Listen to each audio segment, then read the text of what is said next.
We can get 3 junior engineers for your salary, he smirked during my termination meeting. Nothing personal, just cost cutting.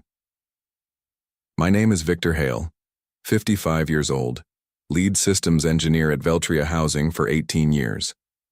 I'd built their entire infrastructure from scratch, architected every expansion, kept everything running so smoothly that the executives forgot how much the company depended on me.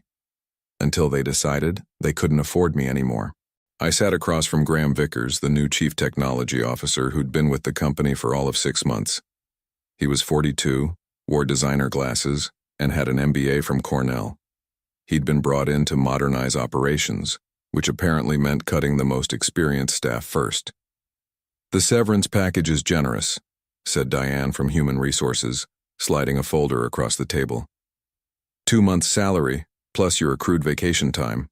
I nodded, took the folder and said, "Thank you." "Is that all you have to say?" Graham looked almost disappointed. Maybe he'd expected me to argue or threaten legal action, give him something to tell the board about how difficult I was being. "What would you like me to say?" "Most people in your position have questions, concerns." I shrugged. "Seems pretty straightforward to me." Graham exchanged glances with Diane, who looked equally perplexed by my calm. What they didn't understand was that I wasn't calm. I was just done. There's a difference. "Well, we'd appreciate your help with the transition," Graham continued. "The new engineering team will need some guidance on the system architecture. Perhaps a consulting arrangement for a few weeks." "I'll think about it," I said, knowing I wouldn't. We shook hands. I cleared out my desk without complaint. 18 years of work fit into a single cardboard box. I nodded goodbye to a few colleagues who looked away awkwardly, afraid the same fate awaited them. As I walked to my truck in the parking garage, my phone buzzed. A text from Alan, the database administrator I'd hired 12 years ago. "This is bullshit, Vic. The whole team's freaking out." I didn't respond. At home, I sat on my deck overlooking Lake Ontario, nursing a glass of bourbon, watching the sunset paint the water copper. My wife Elaine placed a hand on my shoulder. "What will you do now?" I shrugged. Something will turn up. What Graham didn't know, what he hadn't bothered to learn, was that I hadn't just built their systems. I had custom-coded large sections myself with minimal documentation because the company had always refused to fund a proper documentation team. Only I understood the deep redundancies, the hidden security layers, the intricate network architecture, and I wasn't planning to explain it to anyone now. I started at Veltria Housing back when it was called Bayview Properties, a small real estate management firm with 4 apartment complexes and a dozen employees. Their entire IT infrastructure consisted of 2 desktop computers, a fax machine, and a dial-up internet connection. The owner, Harold Bayview, hired me away from a consulting gig in Syracuse. "We're expanding," he told me. "Need someone who can build us something solid." Over 18 years, I'd turned that rudimentary setup into an integrated property management system that handled everything from tenant applications and background checks to automated maintenance requests and rent collection across 63 properties in 4 states. I'd built it piece by piece, adapting, upgrading, refining as the company grew. When Harold retired 5 years ago, his son Justin sold the company to a private equity firm that rebranded it as Veltria Housing. They kept me on, impressed by what I'd built, but things began to change. New executives, new priorities. Quarterly targets became more important than long-term stability. My warning signs came gradually. First, they rejected my proposal for a documentation team. "Too expensive," they said. "We'll get to it next quarter." That quarter never came. Then they started bringing in consultants. Young MBA types who talked about disrupting property management and leveraging cloud solutions.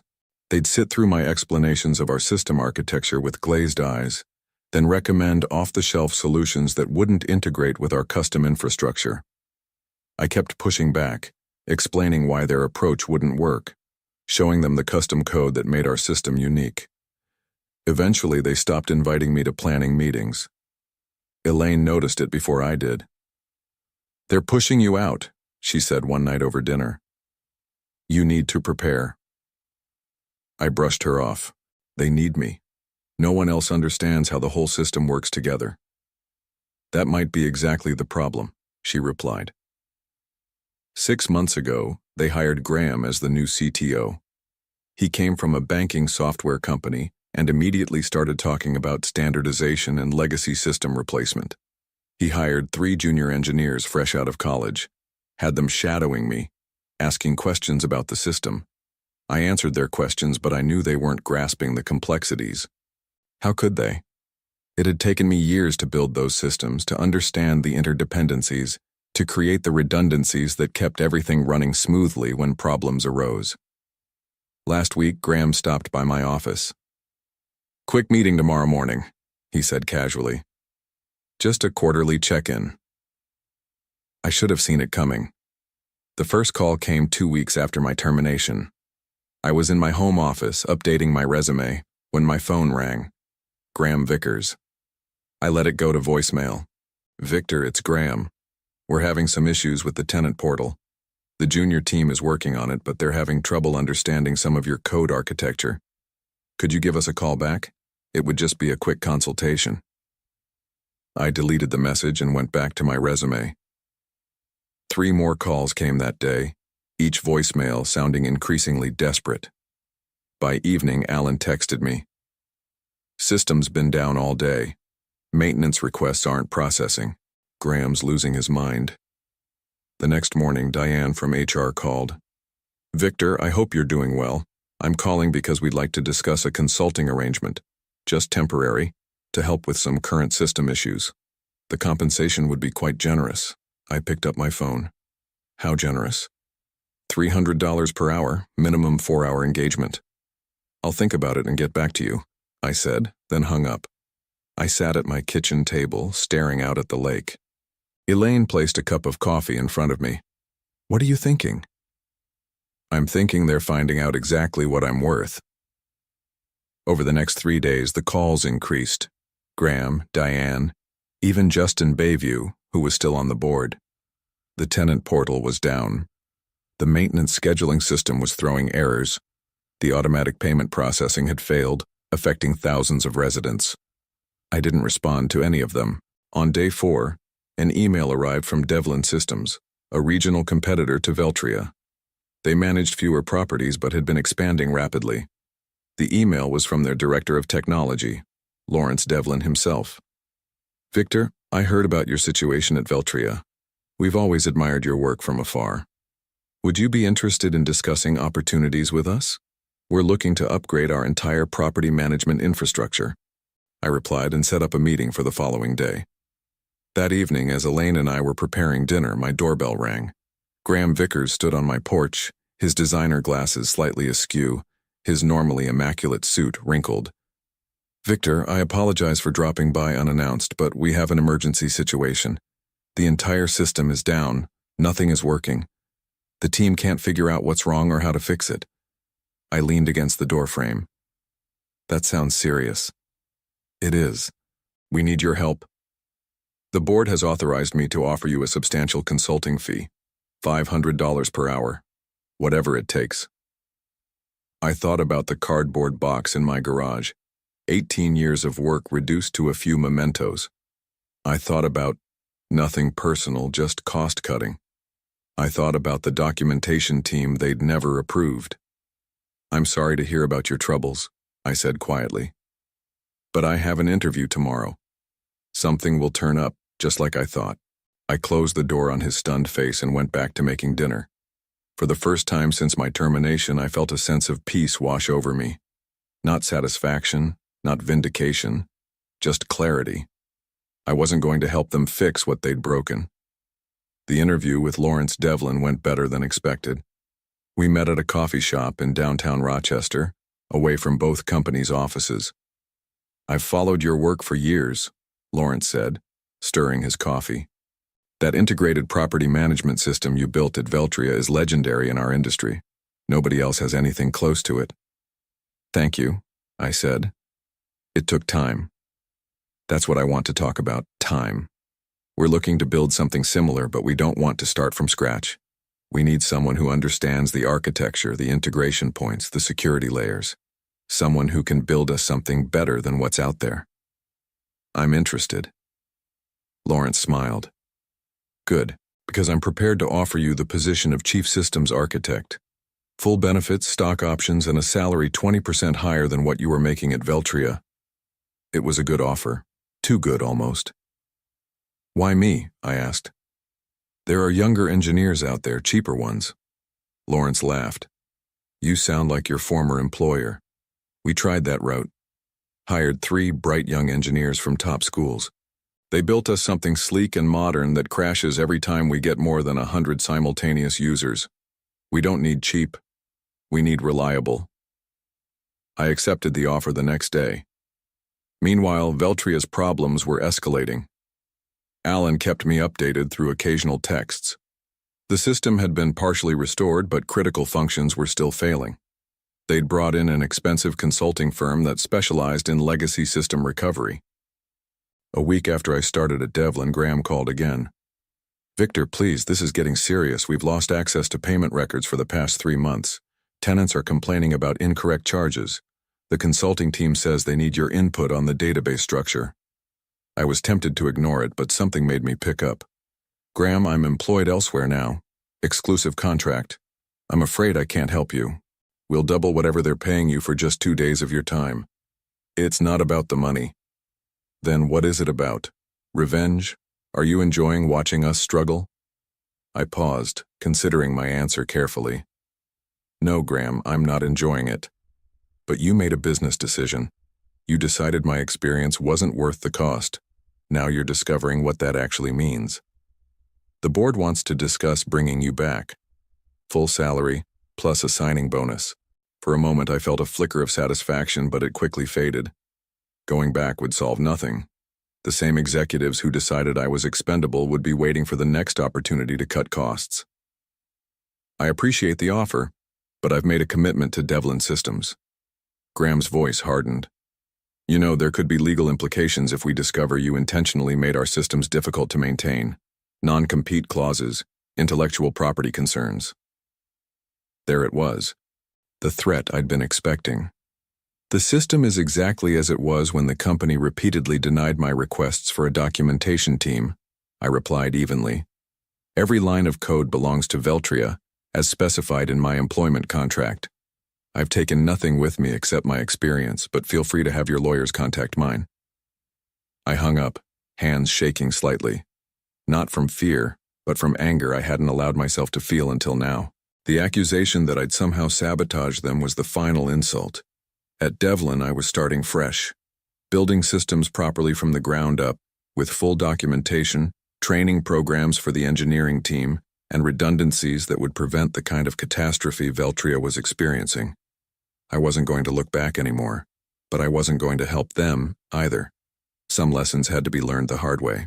A month after joining Devlin Systems, I received an unexpected visitor in my new office. Alan, my former database administrator, stood awkwardly in the doorway, holding a laptop bag. Got time for lunch? He asked. Over sandwiches at a nearby deli, Alan filled me in on the chaos at Veltria. It's worse than you think, he said, lowering his voice despite the noisy lunchtime crowd. They've lost access to historical data going back 3 years. The backup systems are corrupted somehow. The consulting firm is saying they might need to rebuild from scratch. I wasn't surprised. The backup system had multiple redundancies and security protocols that needed to be followed precisely.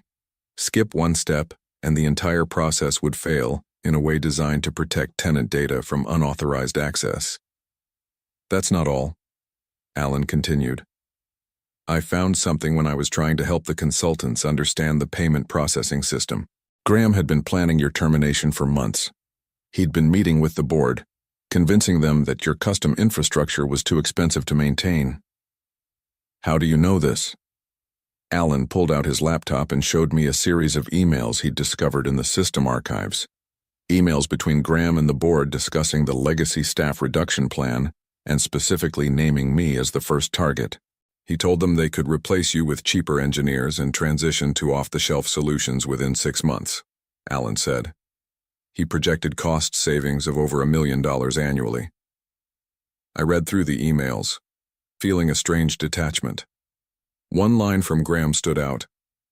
Hale's custom systems are unnecessarily complex. He's made himself indispensable by design, not necessity. There's more, Alan said. The private equity firm that owns Veltria is planning to sell. They've been prepping for this for over a year.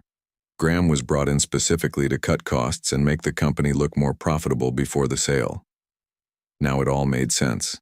The push for standardization, the resistance to proper documentation, the sudden focus on reducing senior staff costs. It wasn't about improving the company, it was about dressing it up for a quick flip. "Why are you showing me this?" I asked. Alan closed his laptop. "Because I quit yesterday, and I'm not the only one. Half the IT department has left. The consultants are estimating at least 6 months to restore full functionality, maybe longer." He hesitated. "And because Veltria's biggest client, Westbrook Properties, is considering jumping ship. They've lost faith in the management system." I thought about the implications. Westbrook represented nearly 30% of Veltria's revenue. Losing them would be devastating, especially with a sale pending. "What will you do now?" I asked. Alan grinned. "Actually, I was hoping Devlin might be hiring database administrators." Later that afternoon, I spoke with Lawrence about bringing Alan on board. He agreed immediately. We were building a team, brick by brick, with people who understood what it meant to create systems that lasted. That evening, I received another call from Graham. This time, his voice had lost its authoritative edge. "Victor, please. The situation is critical. Westbrook is threatening to terminate their contract. The board is questioning my decisions. We need your help." "I'm sorry, Graham, I can't help you. Name your price, anything." "It's not about price. It's about respect for experience, for the work that goes into building something right the first time." The line was silent for a moment. "You knew this would happen," he said finally. "You knew exactly what would break and when." "No, Graham. I just knew what I had built, and what it took to maintain it. Information I tried to share many times." I ended the call feeling neither triumph nor regret. Just the quiet certainty that some lessons can only be learned through failure. The opportunity came faster than I expected. 2 months into my role at Devlin Systems, Lawrence called me into his office. "I just got off the phone with Jeffrey Westbrook," he said, referring to the CEO of Westbrook Properties. "They're officially terminating their contract with Veltria next month. They want to know if we can handle their portfolio." Westbrook Properties managed over 10,000 units across the Northeast. It would more than double Devlin's current operations. "We're not ready for that kind of scale," I admitted. "The new system is coming along, but it's only halfway there." Lawrence leaned forward. "What would it take to get ready, if we had to?" I thought about it. 3 more senior engineers, dedicated server infrastructure, and at least 8 weeks of development time. Even then, it would be tight. Jeffrey's desperate. Veltria's failures are affecting their reputation with tenants. He's willing to give us 12 weeks and fund the infrastructure expansion. This was the moment. The turning point. If Devlin took on Westbrook and succeeded, it would establish us as a serious competitor in the industry. If we failed, it could sink both companies. "Let me think about the architecture," I said. "I'll draw up a plan by tomorrow." That night, I barely slept. I sketched system diagrams, mapped data migration pathways, considered scaling challenges. By morning, I had a plan, ambitious but achievable. A hybrid approach that would let us onboard Westbrook's properties in stages, minimizing disruption. When I presented it to Lawrence, he studied it carefully. "This is solid," he said finally. "But I notice you've included a substantial documentation phase. That adds 3 weeks to the timeline." "It's non-negotiable," I replied. "That's where Veltria failed. We document everything from day one. We train the team on every component. No single points of failure." Lawrence nodded. "I'll take your word for it. Let's move forward." The next weeks were intense. We hired 5 more engineers, including 2 who had recently left Veltria. Alan built a database migration tool that could translate Veltria's data structure into our new system. I designed a modular architecture that could scale with Westbrook's needs. Halfway through the project, I received an email from Justin Bayview, the former owner's son who still sat on Veltria's board. "Victor, I want to apologize for how things ended. The board was misled about the implications of letting you go. Graham has been removed as CTO. We're struggling to recover, and Westbrook's departure will hit us hard. If you're ever interested in coming back, the door is open." I didn't respond. 10 weeks into our 12-week timeline, we were ready for a staged rollout. Westbrook's smallest region, comprising 2,000 units in western New York, would migrate first. If successful, the remaining regions would follow. The day before the migration, Lawrence called me into his office again. A familiar face was waiting. Jeffrey Westbrook himself. "So you're the system architect?" Jeffrey said, standing to shake my hand. "Lawrence has told me a lot about you." "All good, I hope." Jeffrey smiled. "He says you've built us something that won't break down every time we add a new property. Something that will grow with us." "That's the plan. I also hear you used to work for Veltria." I nodded, unsure where he was going with this. "They're in trouble, you know. The private equity firm is trying to sell, but with Westbrook leaving and their systems still not fully functional, they're not finding many interested buyers." He paused. "Except one." "Who's that?" I asked, though I suspected the answer. "Devlin Systems," Lawrence said. "We're considering making an offer, at a substantial discount to what they were valued at 6 months ago." I looked between them, processing the implications. "If that happens," Jeffrey continued, "we'd want someone who understands both companies to lead the integration. Someone who could salvage what's valuable from Veltria's infrastructure while transitioning everything to your new architecture." "Are you asking if I'd be willing to work on that?" I clarified. Lawrence nodded. "Only if the acquisition goes through, and only if you're comfortable with it." I thought about the irony. The system I'd built, the people I'd trained, the company that had discarded me, all potentially coming back under my direction. "I'd be willing," I said finally. "But I have one condition. We do it right. Full documentation, proper training, no shortcuts." "Agreed," Lawrence said. "We've learned that lesson." As I walked back to my office, I felt no vindication, no desire for revenge. Just the simple satisfaction of knowing that good work, done right, eventually speaks for itself. 6 months later, I stood in the lobby of what had once been Veltria Housing's headquarters. The sign now read, "Devlin Integrated Property Management." The acquisition had gone through for less than a quarter of what the company had been valued at before my departure.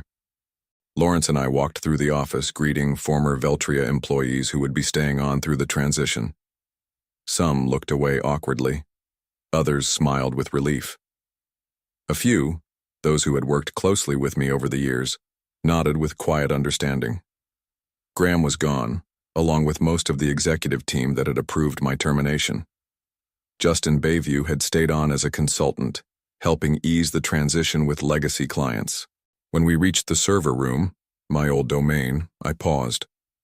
Through the glass, I could see the hardware I'd specified, the blinking lights of systems I'd designed. "Want to go in?" Lawrence asked. "No need," I replied. "We'll be migrating everything to the new infrastructure anyway." In the main conference room, the remaining Veltria staff had gathered for the announcement. Lawrence introduced me as the Chief Integration Officer, who would be overseeing the technical transition. "Many of you already know Victor," he said. "He built the original systems that ran this company for nearly 2 decades. Now he'll be guiding us through the integration of both companies' technologies into something better than either had before." As I looked out at the faces, some familiar, some new, I felt no triumph, no desire to say, "I told you so." What would be the point? Instead, I spoke briefly about the transition plan, the timeline, the support that would be available to everyone during the process. I emphasized that no one would be left behind due to cost-cutting measures. The irony wasn't lost on anyone in the room. 1 year after the acquisition, Devlin Integrated Property Management had become the largest property management company in the Northeast. The migration was complete, with all properties now running on the new system I designed. Fully documented, properly staffed, and functioning smoothly. On a crisp autumn morning, I drove to the office for a final meeting with Lawrence. The leaves along Lake Ontario had turned brilliant shades of red and gold, a fitting backdrop for the conclusion of this chapter.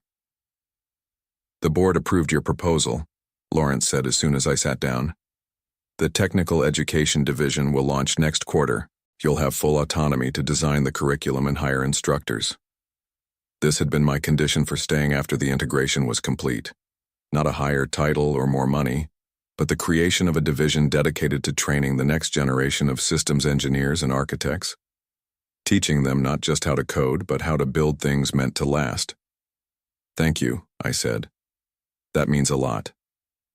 "No, thank you," Lawrence replied. "What you've built here, it's remarkable. Not just the technology, but the culture around it. The documentation, the knowledge sharing, the emphasis on quality over quick fixes." Later that afternoon, I cleared out my integration office.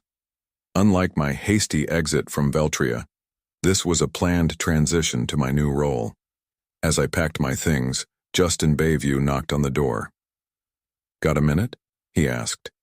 We walked to the small courtyard outside the building. "My father asked about you," he said. "He's retired in Florida now, but he still follows company news. He was glad to hear you were back, in a manner of speaking." "How is Harold?" I asked. "Good. Fishing a lot." Justin paused. "He always said letting you go would be the biggest mistake this company could make. Turns out he was right." I nodded, unsure what to say. "I learned something from all this," Justin continued. "Value isn't always visible until it's gone." As I drove home along the lakeshore, I thought about value, of experience, of care taken, of doing things right the first time, about systems built to last and the people who build them. I hadn't sought revenge. I hadn't needed to. I'd simply moved forward, building something better, something that would outlast any individual decision or short-term thinking. Sometimes the best response to being undervalued is simply to prove your worth elsewhere, and let the results speak for themselves.